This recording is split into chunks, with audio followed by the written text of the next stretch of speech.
স্বৈরাচার সরকার থাকা অবস্থায় আমাদের কথা ছিল যে আমাদের বাড়ি ভাড়া বাড়ানো হবে। এখন পর্যন্ত স্বৈরাচার চলে গেছে। ডক্টর মোহাম্মদ ইউনূস স্যার আসার পরও আমাদের যে দাবিগুলো আমরা এখনো পাচ্ছি না। আমরা খুব দুঃখের সাথে বলতে হয়, আমাদের দাবি যে আমাদের বাড়ি ভাড়া 15% 20% করা হোক এবং আমাদের উৎস ভাতা 75% করা হোক। এর দাবিতে আমরা কালকে আন্দোলনে ছিলাম। জাতি গড়ার কারিগর হচ্ছে শিক্ষক। আমরা ন্যায্য দাবিতে আন্দোলনে ছিলাম।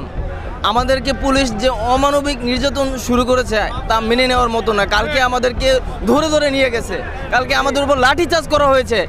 আমরা শিক্ষক সমাজ জাতি ঘুরি, এই আমাদের উপরে লাঠিচার্জ করা হয়েছে। তারা যারা লাঠিচার্জ করছে 2024 জুলাই আগস্টে ফেসিবাদ আন্দোলনের মাধ্যমে স্বৈরাচার হাসিনা সরকার যাওয়ার পরও এখনও পুলিশ কিভাবে শিক্ষক সমাজের ওপর অত্যাচার জুলুম নির্বিচারে চালায় তা শিক্ষক সমাজ মেনে নিতে পারবে না।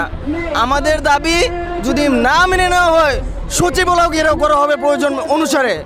আমরা এখন ঢাকা বিশ্ববিদ্যালয় কেন্দ্র শহীদ মিনারে এখানে অবস্থান করছি।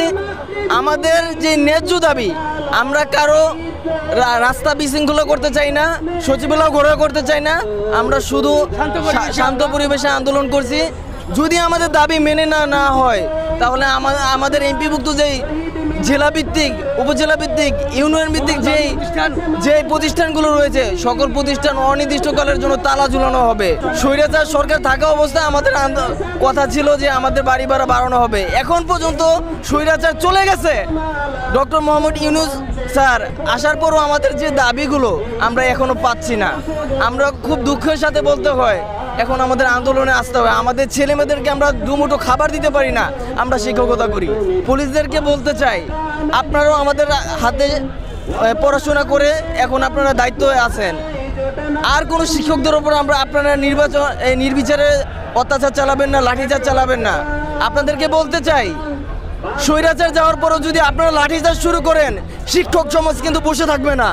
তারা কিন্তু তাদের কলম যেভাবে চালাতে হয় তারা কলম দিয়ে লিখের মাধ্যমে আপনাদের বিরুদ্ধে প্রতিবাদ তৈরি করবে।